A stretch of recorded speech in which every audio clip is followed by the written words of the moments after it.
Hello everyone and welcome to another video. Now you've probably read the title and you might be thinking, oh shoot, here we go again. Well, recently I pulled a GT 710 out of an old pre-built system and it coincided with a comment I had the other day asking if any games can run at 4K on this cheap graphics card. Well, today we're going to find out. So let's get into it, see what the GT 710 can do at 2160p, try not to kill the card in the process I guess, and try and squeeze more than 1 frame per second out of this old budget GPU.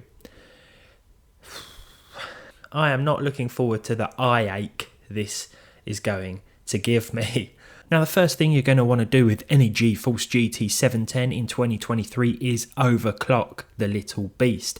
Now this is actually surprisingly easy and you can push these surprisingly far.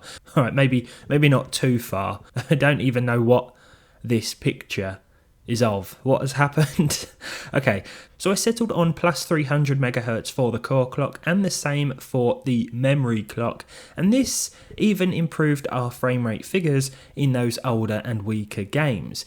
In newer and more demanding games this could mean the difference between playable and unplayable, though at 2160p, well, it's going to be tough, but let's get into our first game. Okay, so Half-Life 2 Lost Coast, this was the expansion to the original game that showed off a few more lighting features, things like that. With the lowest settings, the GT 710 with a plus 300 MHz core and memory clock, we saw 52 FPS with a 1% low of 34 and a 0.1% low of 28. This is definitely what I would call playable. It is certainly going to be older games that are best suited to the 710 at this ridiculously high resolution. Of course you're best sticking to 1080p or 720p, but I guess that wasn't the question asked, and so we have to suffer in today's one. But let's move on. OG Skyrim now at 2160p with the lowest settings. What is happening here? 9 frames per second. The 1% and 0.1% low figures weren't too bad. Who am I kidding? They were awful. But at least the game was somewhat playable in certain areas. I mean, I did see 20 FPS at one point, but I guess I was looking up at the ceiling indoors, so you can't exactly go around playing games like that. Grand Theft Auto San Andreas, the original version of the game now, of course with the lowest settings. This one just about scraped by with 27 FPS. I'm going to go ahead and call this playable simply for the fact that I played it at about 24 FPS on PlayStation 2 back in the day, and I think, well, to be honest, I'm used to it, so 27 in San Andreas feels a bit luxurious. Of course, here in the UK we had the PAL version of the game, so I think it was 24 or 25 FPS is what it capped out at. Grand Theft Auto 5 on the other hand, well, it was a marvellous 2 frames per second, but at least the consistency was there with the percentile lows. 2, 2 and 2 across the board. Very nice indeed.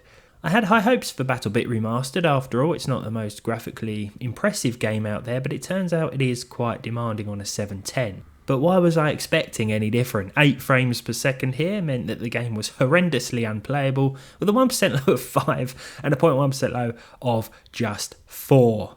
Brilliant. Minecraft, on the other hand, almost hit 60 FPS at the very lowest settings.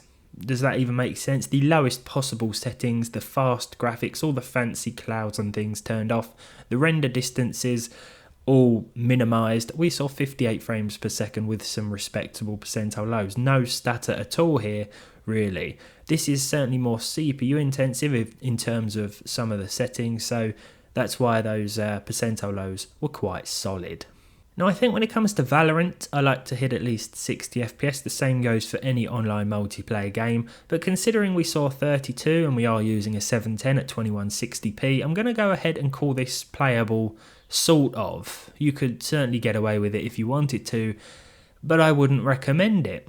That said, the 710 is best suited to lower resolutions, and this was more of an experiment than a recommendation or suggestion, that's for sure. I feel like I need to be extra clear on that matter. Finally then we have the absolute classic that is Fallout New Vegas. I have to admit I was expecting a little better here, I don't know why. The truth is though, whether you have the DDR3 version of the 710 or the DDR5 card, you probably aren't going to see playable frame rates. Excuse the seagulls. You're probably not going to see playable frame rates in most games at ridiculously high resolutions like this, especially when you're working with 1 gigabyte of VRAM.